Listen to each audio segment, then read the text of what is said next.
My name's Colin, Managing Director of Bel Air Scotland, and I'm dyslexic.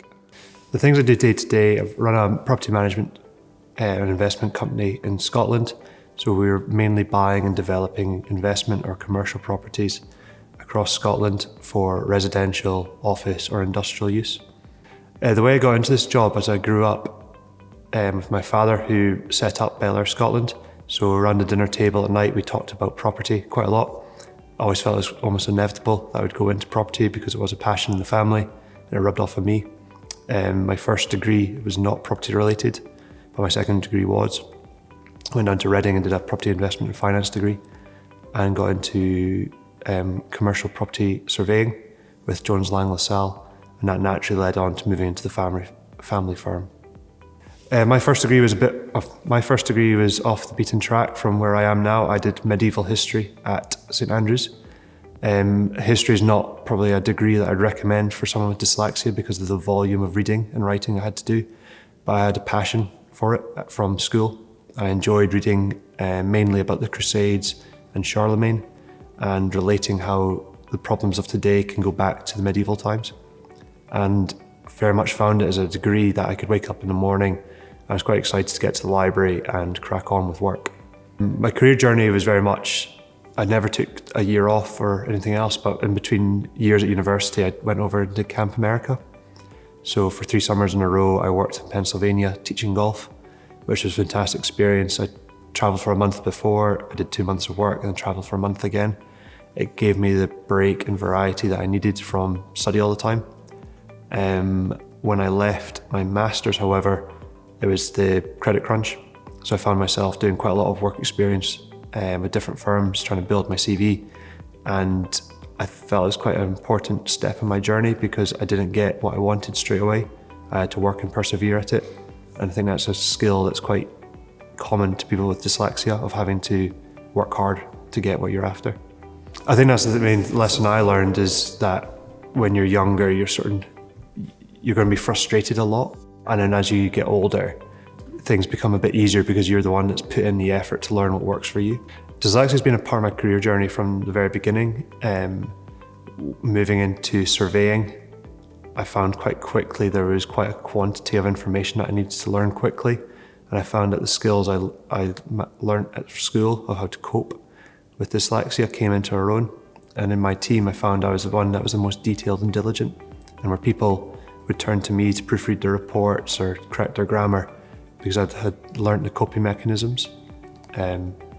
The quantity of information, the research patterns as well that I'd picked up along the way to help me become quite a diligent worker, where I could work through quite a vast amount of information quickly and assimilate it into a way that I could absorb as a dyslexic person.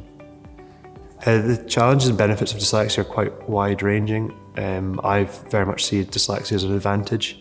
I don't think I'd be where I am today if I didn't have dyslexia, because I don't think I would have the drive and determination that I've learned over the years of being frustrated, not being the top sets at school, being told that I wouldn't succeed, and I used that as a determination to push forward. And I took that forward into my work career of wanting to do the best I can. The challenges of dyslexia though is when information's thrown at you quite quickly on the spot and you're asked to give your opinion very quickly. I find it quite hard to process and assimilate my thoughts on the spot. I generally need to take a step back, think and process, and then give an answer. I try my best to do it. Sometimes it's hard when people are pushing you, especially if it's a property investment transaction you're talking about. People are wanting spot yields there and then. They do expect answers on the spot, but you can't be afraid to say, look, just give me 5 minutes, I just need to think about this, because I'd rather give you the correct answer than the on-the-spot answer. I love the variety of my job. I'm out and about meeting tons of different people, looking at different properties, coming into interactions with different charities, how I got to know Dyslexia Scotland, being the landlord to begin with. The least favourite thing of my job is the variety of it, never been at my desk. There's quite long nights, you work weekends.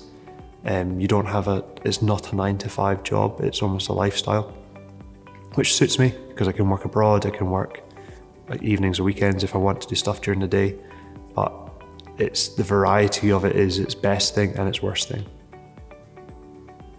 the thing that's always stands out in my head as my career highlight is when I was quite in office, when I was 2 years qualified as a surveyor.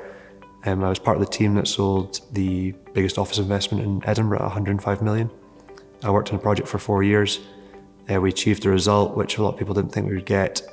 And it was a headline sale for Edinburgh at the time.